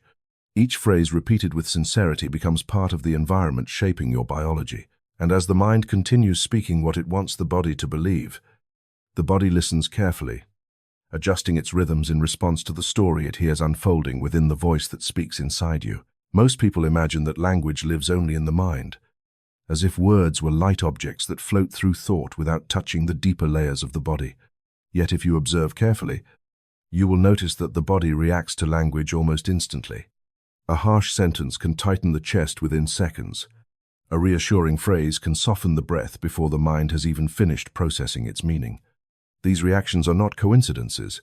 They reveal that language functions as a kind of biological instruction, quietly shaping the internal environment in which your body operates every moment of the day. You may think of your body as a physical system made of cells, organs, and chemical processes, and of course that description is accurate. Yet those systems are constantly responding to signals from the nervous system. and the nervous system is deeply influenced by the patterns of thought and language moving through your mind. Words become signals that the brain interprets as information about the world you are living in. From the perspective of the body, it matters very little whether those signals come from external conversations or from the quiet voice speaking inside your own thoughts. The nervous system receives both as data about how it should organize your physiology. Consider what happens when a person repeatedly describes their life using language of pressure and struggle. Phrases such as, "everything is too much," or "I can't handle this anymore," may feel like honest expressions of frustration. Yet the nervous system hears them as signals that the environment is unsafe or overwhelming. When such language becomes habitual, the body gradually adapts to a state of constant readiness. Muscles remain tense longer than necessary. Breathing becomes shallow, and stress hormones circulate more frequently through the bloodstream. The body is not misbehaving in this situation. It is simply responding to the environment that language has helped create. In this sense, words act like instructions delivered directly to your biology.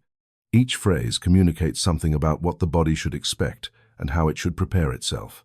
When the mind continually emphasizes danger, limitation, or exhaustion, the body adjusts to those instructions by conserving energy and increasing defensive responses. When the language begins shifting towards stability, possibility, and restoration, the nervous system gradually changes its posture. Muscles loosen more easily, breathing becomes deeper, and the body feels safer moving into the biological states where repair and recovery can occur. This is why the internal environment created by language matters so much. Just as the physical environment influences the health of a plant through sunlight, water, and soil, the mental environment influences the conditions in which your body attempts to maintain balance. Words shape that environment more powerfully than most people realize. They form the atmosphere in which your nervous system operates. If that atmosphere is constantly filled with criticism or worry, the body lives inside a climate of tension. Even when nothing threatening is happening externally, the nervous system remains alert because the language circulating in the mind continues to signal danger. Over time, this internal climate becomes familiar, and the body may struggle to relax because it has learned to expect pressure as the normal state of existence. When language begins to change, however, the environment inside the mind also changes. Instead of describing the body as weak or overwhelmed, the internal voice may begin acknowledging resilience and capacity for recovery. Instead of announcing that everything is falling apart, the language may quietly recognize that the system is adjusting and learning to rebalance itself. These changes might seem small at first, yet they gradually alter the signals reaching the nervous system. You can imagine the brain as a central interpreter translating language into biological preparation. Each time the mind repeats a phrase, the brain evaluates it as information about the conditions surrounding the body. If the phrase implies threat, the body prepares for defense. If the phrase implies safety or stability, the body prepares for restoration.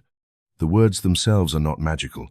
Rather, they guide the interpretation of experience that the nervous system uses to regulate the body. This principle explains why two people can experience the same situation yet feel completely different in their bodies. One person may describe the moment as overwhelming, immediately triggering tension and stress responses. Another may interpret the same situation as manageable or temporary, allowing the nervous system to remain relatively calm. The difference lies not only in the external event, but also in the language used to frame it. The words chosen by the mind shape the internal climate in which the body reacts. When you begin paying attention to your own internal dialogue, you may notice how frequently language creates emotional weather inside your body. Certain phrases feel heavy and constricting, tightening the chest or narrowing the breath. Other phrases feel spacious and calming, allowing the body to relax even in challenging circumstances. The nervous system is constantly reading these cues, adjusting your physiology to match the emotional tone carried by your words. The practice of transforming language, therefore, becomes more than a psychological exercise. It becomes a way of consciously shaping the biological environment in which your body operates. When the internal voice begins describing the body with patience, respect, and confidence in its capacity to adapt, the nervous system gradually reorganizes around those signals. The body feels less threatened by its own internal dialogue and more supported by it. This does not mean that life suddenly becomes effortless or that difficulties disappear. What changes is the atmosphere in which those difficulties are experienced. Instead of amplifying stress through language that predicts failure, the mind begins speaking in ways that create space for balance. The body receives signals that encourage cooperation rather than conflict. Over time, this shift becomes noticeable in subtle ways. The breath may settle more quickly after moments of stress. Muscles that once held tension throughout the day begin releasing it more easily. Even emotional reactions may soften because the nervous system senses that the internal environment has become more stable. Language, then, is not simply a tool for communication between people. It is also a tool for communication within yourself. The words you choose shape the climate inside your mind, and that climate becomes the environment in which your biology attempts to function.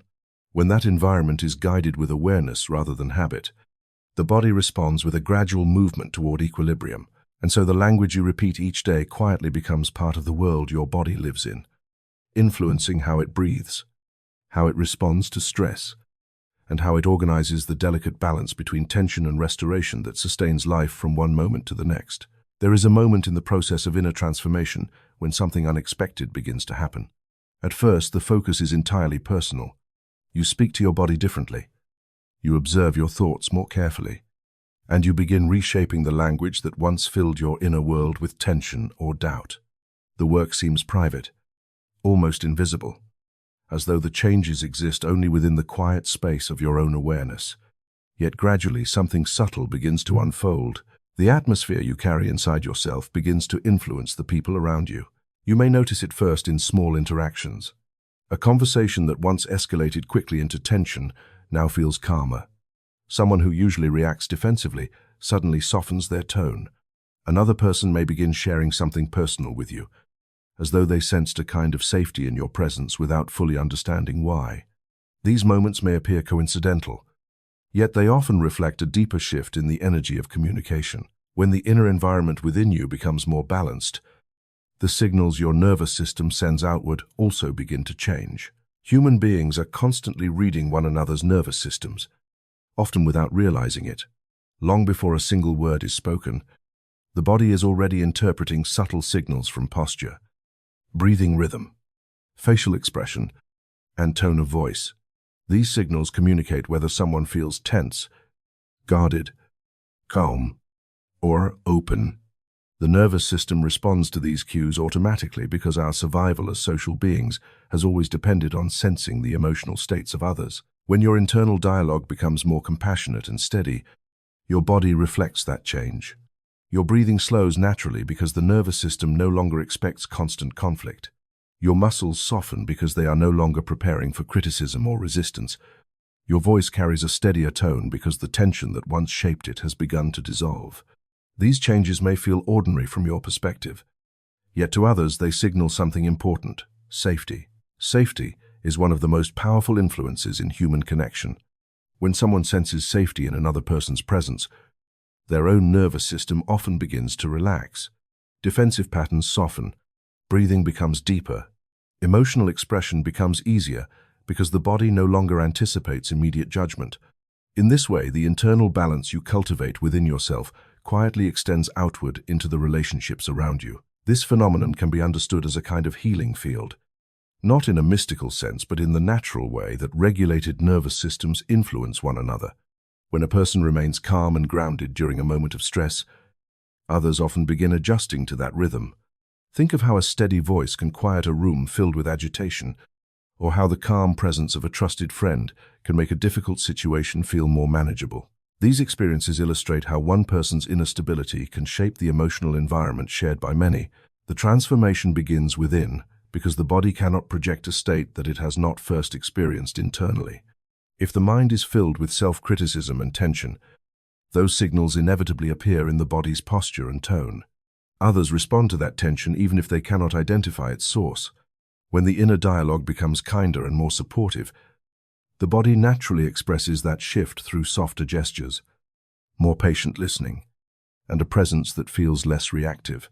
This is why personal healing rarely remains isolated within the individual. The moment your relationship with yourself begins to change, the quality of your interactions with others also changes. You listen differently because you are no longer overwhelmed by your own internal noise. You respond more thoughtfully because the nervous system has learned to pause rather than react instantly. Even silence becomes more meaningful because it carries the calm attention that others can sense without needing words. Over time, people may begin to gravitate toward that atmosphere without fully understanding why. They may describe it as feeling comfortable, peaceful, or easy to talk to you. What they are responding to is the absence of tension that once filled the space between conversations. When someone speaks from a place of inner steadiness, the nervous systems around them often synchronize with that steadiness. This does not mean that you suddenly become responsible for healing everyone around you. The purpose of inner change is not to control the experiences of others or to carry their burdens. Rather, it creates a presence that allows healthier forms of connection to emerge naturally. Your calmness does not force others to change, yet it offers them an environment where change becomes easier. You may notice that certain conflicts dissolve more quickly than before because you are no longer reacting with the same emotional intensity. Situations that once felt overwhelming begin unfolding with greater clarity because your nervous system remains stable enough to respond thoughtfully. Even in difficult conversations, the tone of your presence may help keep the interaction grounded rather than escalating into hostility. In this way, the healing you cultivate within yourself begins influencing the collective spaces you move through each day. Family members, friends, and even strangers may feel the subtle shift in the way you listen and respond.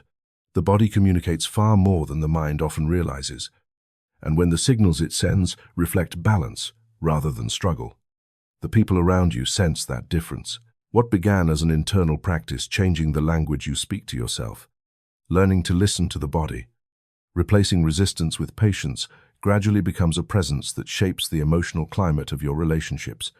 The nervous system that once carried tension now carries steadiness, and that steadiness travels quietly through conversations, gestures, and moments of shared silence. You do not need to announce this transformation or explain it to anyone. The body communicates it naturally through the atmosphere you bring into every interaction, and as that atmosphere continues to expand, the inner work you began for yourself becomes part of a wider field of influence, touching lives in ways that often remain gentle, subtle, and quietly transformative. There comes a stage in inner transformation when peace is no longer something you occasionally feel, but something you begin to carry. It stops being a fragile moment that appears only during meditation or quiet reflection and becomes a quality that moves with you through ordinary life. This shift does not happen because circumstances suddenly become easier or because every problem disappears. It happens because your relationship with your own inner state changes so deeply that peace becomes embodied rather than imagined. Embodied peace means that calm is no longer only an idea in your mind. It becomes a physical condition within your nervous system. Your breathing slows naturally because your body no longer expects constant threat. Your muscles soften because the mind has stopped issuing quiet commands of pressure and urgency throughout the day. Even your posture begins to reflect this shift. The body that once braced itself against every challenge learns to remain open and balanced while moving through life. Most people spend years trying to think their way into peace. They search for the right explanation, the right philosophy, or the right mental strategy that will allow them to feel calm in difficult situations. Yet the body does not respond to concepts alone. It responds to lived experience. When peace becomes embodied, it is felt through the rhythm of your breath, the steadiness of your voice, the patience in your reactions, and the quiet confidence that appears in your presence. You may begin to notice that situations which once triggered immediate tension now unfold differently. Someone raises their voice, yet your body does not rush into defense. A stressful moment appears, yet your breathing remains steady enough to observe it clearly. This does not mean you become passive or indifferent. It means the nervous system has learned that it does not need to react instantly to every signal of discomfort. A space opens between stimulus and response, and within that space, a different quality of awareness begins to guide your actions. This embodied calm carries a kind of energy that others can sense almost immediately. Human beings are constantly reading one another's nervous systems, often without realizing it. Long before words are exchanged, the body interprets subtle signals through posture, tone, facial expression, and the rhythm of breathing. When someone enters a room carrying tension, others may feel their own bodies tighten in response. When someone enters with steadiness and presence, the atmosphere often shifts toward calm. The remarkable thing about embodied peace is that it quietly influences the emotional climate around you. Conversations that once escalated quickly may slow down because your nervous system does not amplify the tension. People may find themselves speaking more openly in your presence because they sense that you are listening rather than preparing to react. Even silence can feel different because the body is communicating steadiness without needing words. This influence does not come from trying to control other people's emotions. It arises naturally from the stability you cultivate within yourself. When your nervous system is regulated, it sends signals of safety to those around you. The human body responds strongly to these signals because safety allows the nervous system to shift out of defensive states. Muscles release tension, breathing deepens, and the mind becomes more capable of reflection rather than reaction. In many ways, this is where relational healing begins. Relationships often become strained, not because people intentionally harm one another, but because nervous systems collide in states of tension and misunderstanding. One person reacts defensively, the other responds with frustration, and the cycle continues until communication breaks down. When one person in that interaction carries embodied peace, the rhythm of the exchange changes. The reaction that once fueled conflict loses some of its power because it is not being mirrored back with equal intensity. You may notice this in your own life when someone speaks with irritation or impatience. In the past, you might have responded immediately with the same energy, creating a spiral of escalating emotion. When your presence becomes steadier, something different happens. You hear the words without absorbing the tension behind them. Your response arrives more slowly, shaped by awareness rather than impulse. Often this alone is enough to shift the direction of the conversation. The body plays a central role in this transformation because peace must be practiced physically as well as mentally. Slow breathing signals safety to the nervous system. Relaxed shoulders communicate openness. A steady tone of voice carries reassurance that tension is not required in the moment. These signals are subtle, yet they create an environment where communication becomes easier and misunderstandings dissolve more quickly. Over time, people may begin responding differently to you without consciously recognizing why. They may say that they feel calmer when speaking with you, or that conversations seem clearer and less complicated. What they are sensing is the absence of the reactive energy that once dominated many interactions. Your presence no longer intensifies emotional storms. Instead, it creates space where those storms can settle. Embodied peace also transforms the way you experience your own internal world. Thoughts move more slowly because the nervous system is not rushing to solve every perceived threat. Emotions become easier to observe because the body is not overwhelmed by them. Even physical sensations begin to feel different because the system has learned that awareness does not require immediate resistance. This is the quiet power of presence. It does not demand attention or attempt to prove anything. It simply exists as a steady condition within the body. From that steadiness, relationships begin reorganizing themselves. Conversations gain depth because listening replaces reaction. Conflicts lose their urgency because the nervous system no longer insists on defending every position instantly. The transformation unfolds gradually, almost unnoticed at first. One moment of calm leads to another, and those moments begin linking together until peace becomes a natural rhythm rather than a rare experience. The body carries this rhythm into every interaction, shaping the emotional field shared with others. In time, you may realize that the peace you once searched for outside yourself was quietly forming within your own nervous system all along. It was not something you needed to acquire or force into existence. It was something the body learned to embody once the inner dialogue softened. The breath slowed, and awareness began guiding your responses. And from that embodied peace, the way you relate to the world begins changing in ways that ripple outward through every connection you share. There is a delicate moment that arrives after a person has begun healing internally. It is the moment when that healing must step outside into the ordinary world. Within quiet spaces, it is easier to feel balanced. When you are alone, when the day is calm, when no one is demanding your attention or challenging your emotions, the nervous system can maintain a gentle rhythm. Yet the real test of inner change does not occur in isolation. It appears when you walk into crowded rooms, dense conversation, busy streets, impatient workplaces, and relationships that have not yet learned the language of peace. This is where many people feel confused. After discovering a softer relationship with their body and mind, they suddenly notice how intense the outside world can feel. Conversations move quickly, Expectations pile up. People react sharply to stress, and the environment seems filled with invisible pressure. The sensitivity that once helped you notice your own inner state may now make you more aware of tension around you. Without realizing it, you may begin wondering whether the softness you have cultivated is something fragile that cannot survive in a harsher environment. Yet softness is often misunderstood. Many people believe softness means weakness, vulnerability without protection, or emotional openness that allows the world to overwhelm you. In reality, the softness that grows from healing is something very different. It is a form of inner flexibility, a nervous system that no longer needs to harden itself against every disturbance. It allows you to remain present without becoming rigid, aware without becoming defensive, calm without disconnecting from life around you. The challenge is learning how to protect this softness without losing it. Protection does not mean building emotional walls or withdrawing from the world. It means recognizing that your inner environment deserves the same care as your physical surroundings.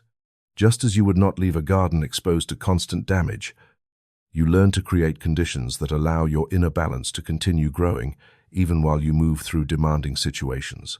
One of the most important ways to protect this softness is through awareness of your nervous system. When tension appears around you, your body will often begin responding automatically. Shoulders may tighten, breathing may become shallow, and the mind may start preparing for conflict even when none has yet occurred. These reactions are natural because the nervous system evolved to detect signals of threat quickly. The key is noticing these responses before they fully take over. When awareness arrives early, something remarkable becomes possible. Instead of absorbing the tension surrounding you, you can remain aware of it without letting it define your internal state. You may feel the energy of the situation, yet your breathing remains steady. Someone may speak sharply, yet your body does not immediately mirror that sharpness. This ability to remain soft without collapsing into reactivity is one of the strongest forms of emotional resilience. You might notice this during a difficult conversation. In the past, you may have felt the urge to defend yourself instantly, raising your voice or withdrawing emotionally in order to protect yourself. When your nervous system has learned a new rhythm, the moment unfolds differently. You hear the tension in the other person's voice, yet you also notice your own breath moving slowly. Your body remains grounded enough to respond thoughtfully rather than react impulsively. This is not passivity. It is a form of strength that arises from inner regulation rather than emotional armor. Another aspect of protecting softness involves choosing the language you use in challenging environments. Words have a powerful effect on the nervous system, not only when spoken internally, but also when shared in conversation. When tension rises around you, it can be tempting to match the tone of the situation, yet the words you choose can either intensify the emotional climate or gradually calm it. Speaking with clarity and steadiness helps the body remain aligned with the balance you have cultivated. Boundaries also play an important role in maintaining this balance. Healing does not mean saying yes to everything or tolerating situations that constantly disrupt your inner state. Sometimes protecting softness requires recognizing when a space or interaction repeatedly overwhelms the nervous system. Setting boundaries allows you to remain open and compassionate without sacrificing the stability you have worked to develop. It is important to remember that boundaries are not expressions of rejection. They are expressions of self-respect. They allow your nervous system to recover from environments that demand too much intensity for too long. When boundaries are clear, softness becomes sustainable because it is no longer forced to endure conditions that continually destabilize it. Over time, something interesting begins to happen as you continue practicing this balance in public spaces. The softness that once felt fragile starts revealing its quiet strength. You move through situations that previously triggered immediate stress, yet your body remains more grounded. People may react strongly around you, yet you find that you no longer need to absorb their emotional storms. Your presence stays centered even while acknowledging the complexity of the environment. Others may notice this shift without understanding exactly what has changed. They may feel calmer during conversations with you, or they may respond more thoughtfully because your reactions no longer escalate tension. The softness you protect within yourself becomes something that subtly influences the atmosphere around you. This is how healing begins to exist in public life rather than remaining hidden in private moments. It travels with you into everyday interactions, shaping how you listen, speak, and respond to the world. Your nervous system becomes a stable reference point, even when the surrounding environment feels chaotic. And gradually you begin to understand something that was not obvious at the beginning of the journey. Softness is not the opposite of strength. It is a different form of strength altogether. One that does not depend on hardness or resistance, but on the ability to remain present, aware, and steady even when the world around you moves with far greater intensity than your own inner rhythm. There is a quiet realization that arrives at the end of this journey. Although it does not feel like an ending at all, it feels more like a return to something simple that had been overlooked for years. You begin to see that healing was never only about fixing what felt broken. It was about learning a new way of living inside your own body, a way of speaking, listening, and responding that allows the nervous system to move through life without constant conflict with the mind. Throughout this path, you may have discovered something surprising. The body was never truly silent. It had been speaking through sensations, tension, fatigue, emotion, and breath the entire time. What changed was not the body's ability to communicate, but your willingness to hear it. The moment attention replaced resistance. The conversation between mind and body began to unfold in a different way. You learned that words are not light objects that disappear once spoken. They shape the internal atmosphere your body lives within. Each phrase becomes a signal interpreted by the nervous system. When language carries criticism or defeat, the body prepares for strain. When language carries steadiness and trust, the system gradually moves toward balance. Healing, in this sense, becomes less about forcing change and more about guiding the environment in which change can occur. As this awareness deepens, you begin noticing how often people unknowingly speak against themselves. Conversations everywhere carry subtle phrases of limitation. Someone casually declares that they are always exhausted. Another describes their body as unreliable or fragile. These statements appear harmless on the surface. Yet you now recognize the quiet influence they have on the nervous system. Words become biological instructions, shaping how the body expects to experience the world. This understanding does not lead to judgment of others. Instead, it brings a kind of quiet compassion. You realize that most people were never taught how powerful their language could be. They inherited patterns of speech that were passed down through stress, and misunderstanding. The mind learned to criticize the body because it believed pressure was the only way to survive difficulty. Your own relationship with language begins to change. You no longer speak to your body as if it were a machine that must obey commands. You speak to it the way you would speak to a trusted companion moving through the same experience of life. When tension appears, you acknowledge it rather than attacking it. When fatigue arises, you listen for the message beneath it. When recovery begins, even in small ways, you allow yourself to recognize it. Over time, this shift creates a completely different rhythm inside the nervous system. The body stops bracing against the mind's constant instructions and begins cooperating with it. Breathing becomes steadier because the system no longer expects endless criticism. Muscles soften because the internal environment feels less hostile. Even difficult moments carry less weight because the body senses that it is supported rather than judged. This is what it means to live as someone who speaks to heal.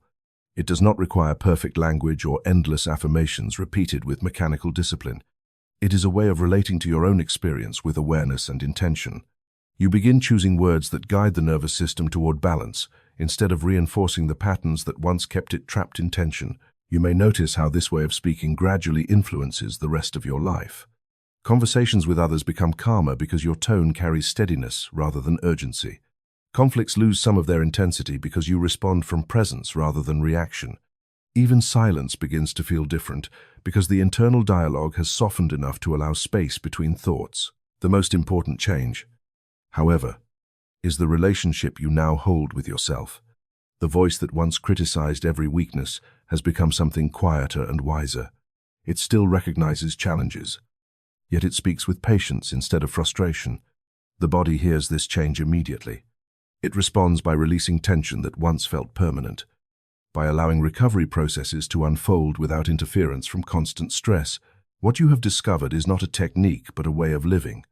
Language becomes part of the environment you create for your own nervous system each day. When the words you speak carry respect and trust, the body gradually learns that it is safe to adapt, restore, and grow. This understanding also reveals something deeper about healing itself. Healing is not a single moment when everything suddenly becomes perfect. It is an ongoing relationship between awareness and biology. Each day offers new situations, new emotions, and new sensations in the body. The conversation continues, and your role within that conversation becomes clearer. You listen before reacting. You speak before condemning. You notice before resisting. In doing so, the body remains part of the dialogue rather than an opponent within it. And slowly, almost quietly, the identity you carry through life begins to change. You are no longer someone fighting against your own body. You are someone living in partnership with it. The language you choose reflects that partnership, guiding the nervous system towards states where balance becomes possible again and again. This is why the journey does not truly end here. Every moment you speak to yourself becomes an opportunity to shape the internal environment where your biology unfolds. Each word contributes to the atmosphere your body breathes within. Over time, those words accumulate into something larger than individual thoughts. They become the tone of your life. And when the voice inside you continues speaking with clarity, patience, and respect, the body listens the way it always has, carefully, faithfully, and quietly adapting to the story you are now choosing to live inside.